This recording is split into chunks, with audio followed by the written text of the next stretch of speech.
ఈ రోజున కడపలోనండి మహానాడు అని చెప్పి ఒక పెద్ద దగానాడు జరుపుకుంటున్నారండి తెలుగుదేశం పార్టీ నాయకులు కార్యకర్తలు, అలాగే ముఖ్యమంత్రి చంద్రబాబు నాయుడు గారు, లోకేష్ గారు అందరూ కూడా ఇన్ని కోట్లు ఖర్చు పెట్టి మహానాడు జరుపుకుంటున్నారు కదండి. తిరిగిలేదు, ఓకే బాగుందండి. కానీ సూపర్ సిక్స్ హామీలు అమలు చేయడానికి మాత్రం నిధులు లేవంటున్నారు, డబ్బులు లేవంటున్నారు, భయం వేస్తుంది అంటున్నారు. అలాగే మిర్చి రైతులకి పంట నష్టపోయిన మిర్చి రైతులు కావనివ్వండి, టమాటీ రైతులు కానివ్వండి, ధాన్యం రైతులు కానివ్వండి, వాళ్ళకేమో నష్టపరిహారం చెల్లించడానికి కూడా డబ్బులు లేవంటున్నారు, వాళ్ళు మోసం చేస్తున్నారు. కానీ మహానాడు జరుపుకోవడానికి మాత్రం డబ్బులు వస్తాయి. అన్నీ ఏంటంటే అమరావతి కుంభకోణం, అమరావతి నిర్మాణం, రాజధాని నిర్మాణం కుంభకోణం డబ్బులు, అలాగే పోలవరం ప్రాజెక్టు నిర్మాణం మొత్తం ఇవన్నీ టెండర్లు గోలుమాలు చేసే డబ్బులతో రోజు ఫుల్ చక్కగా జలసాలు చేసుకుంటారు.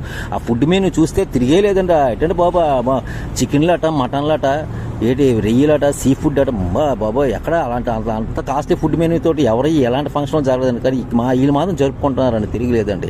ఇదంతా ఒక పెద్ద ప్రజల సొమ్ము దోపిడీ చేసి ఈరోజు ప్రజా సమస్యలను పట్టించుకోకుండా, నిరుద్యోగ సమస్యలను పట్టించుకోకుండా, రైతు సమస్యలను పట్టించుకోకుండా, మహిళా సమస్యలను పట్టించుకోకుండా ఈరోజు మహానాడు అని చెప్పి ఒక పెద్ద ఈవెంట్ని చేసుకుంటున్నారు. కొన్ని కోట్లు ఖర్చు పెట్టి పెద్ద ఈవెంట్ చేసుకుంటున్నారు. ప్రజలందరూ గమనిస్తున్నారండి. ఎప్పుడైనా స్థానిక సంస్థల ఎలక్షన్స్ ఎన్నికలు అవనివ్వండి, అలాగే ఇంకేసు మన సాధారణ ఎన్నికలు అసెంబ్లీ ఎప్పుడు చిత్తిగా ఓడించడం మాత్రం ఖాయమండి. కూటమి పార్టీ మొత్తం చిత్తికి ఓడిస్తారు, అది మాత్రం ఖాయమండి, తిరిగిలేదండి.